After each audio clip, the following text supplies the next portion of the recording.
ఈరోజు మా ప్రియతమ నాయకుడు రాహుల్ గాంధీ గారు భారతదేశంలో ఉన్న కరప్ట్ ఎడ్యుకేషన్ సిస్టమ్ పైన పోరాటం మొదలు చేశాడు. భారతదేశంలో ఏ విధంగానైతే పేపర్ లీక్స్ అవుతున్నాయో ఎంతోమంది విద్యార్థులు ఈరోజు మనం చూసాం. భారతదేశంలో భారత్ జోడో పేరుతోని కన్యాకుమారి నుంచి కశ్మీర్ వరకు ప్రతి ఒక్క రాష్ట్రాలలో పాదయాత్ర చేయడం జరిగింది.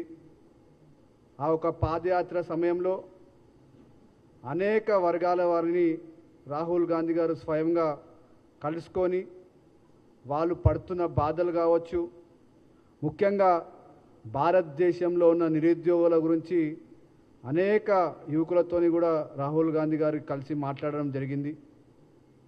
ఒకవైపు అధికారంలో ఉన్న బీజేపీ ప్రభుత్వం నరేంద్ర మోడీ అనేక సందర్భాలలో ఆయన మాట్లాడుతూ భారతదేశంలో ప్రతి సంవత్సరము 2 కోట్ల ఉద్యోగాలు ఇస్తానని చెప్పాడు.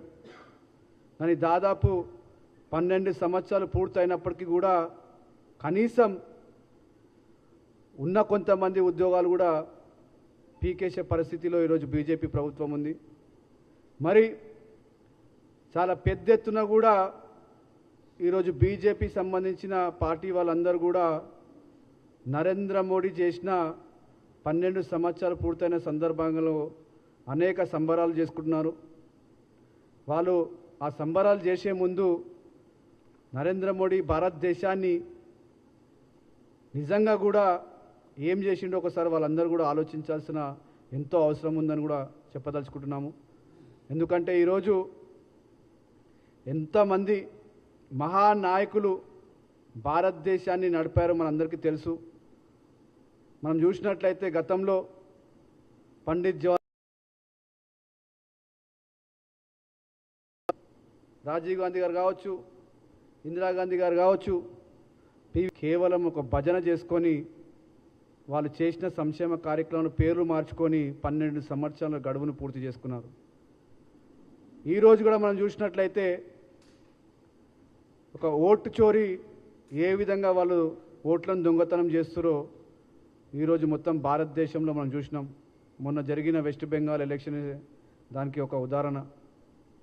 మరి ముఖ్యంగా మా నాయకుడు రాహుల్ గాంధీ గారు చేస్తున్న పోరాటానికి మేమందరం కూడా పూర్తి మద్దతు ఇస్తూ రాబోయే 19 తారీఖు నాడు మా నాయకుడు రాహుల్ గాంధీ గారి జన్మదిన వేడుకల సందర్భంగా ఒక మెగా జాబ్ మేళాని మేము ఆర్గనైజ్ చేస్తున్నాం.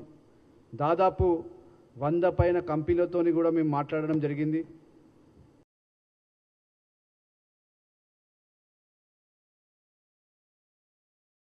ఉన్నప్పుడు 10 సంవత్సరాలు కనీసం ఒక నోటిఫికేషన్ వేసే పరిస్థితిలో కూడా ఆనాడు వాళ్ళు లేకపోయిండే. కానీ ఈరోజు మా కాంగ్రెస్ పార్టీ, మా ప్రియతమ ముఖ్యమంత్రి రేవంత్ రెడ్డి గారు వచ్చిన తర్వాత దాదాపు 1,00,000 ఉద్యోగాలు తెలంగాణ రాష్ట్రంలో అనేక విభిన్న విభాగాలలో కూడా ఇవ్వడం జరిగింది. అవే కాకుండా రాబోయే రోజులలో కూడా ఇంకా ప్రైవేట్ సెక్టర్లలో కూడా ఉద్యోగాలు ఇవ్వడానికి అన్ని విధాలుగా సహకరించడానికి మా ప్రభుత్వం సిద్ధంగా. 100 పైగా కంపెనీస్ ఈరోజు ఇక్కడికైనా కూడా మా తరఫున మేము కాంటాక్ట్ నెంబర్కి కూడా మీకు సోషల్ మీడియాలో సర్క్యులేట్ చేస్తాము. 2-3 రోజులు మీ అందరికీ కూడా ఏమైనా ఇన్ఫర్మేషన్ కావాలంటే అందుబాటులో ఉండడానికి మా ఒక వాలంటీర్స్గా కూడా అందరు చాలామంది కూడా వర్క్ చేయడానికి సిద్ధంగా ఉన్నారు. మరి ముఖ్యంగా మరొక్కసారి మా ప్రియతమ నాయకుడు రాహుల్ గాంధీ గారు ఏ పోరాటం అయితే చేస్తున్నారో దానికి మేమందరం కూడా అండగా నిలబడతామని, మరి ఆ నాయకుడి యొక్క జన్మదిన సందర్భంగా జూన్ 19 తారీఖున గాంధీ భవన్లో మెగా జాబ్ మేళా మేము ఆర్గనైజ్ చేస్తున్నాం. దానికి సంబంధించిన ఒక పోస్టర్ కూడా ఇప్పుడు రిలీజ్ చేయడం జరుగుతుంది. Subscribe us and press the bell icon for more interesting updates.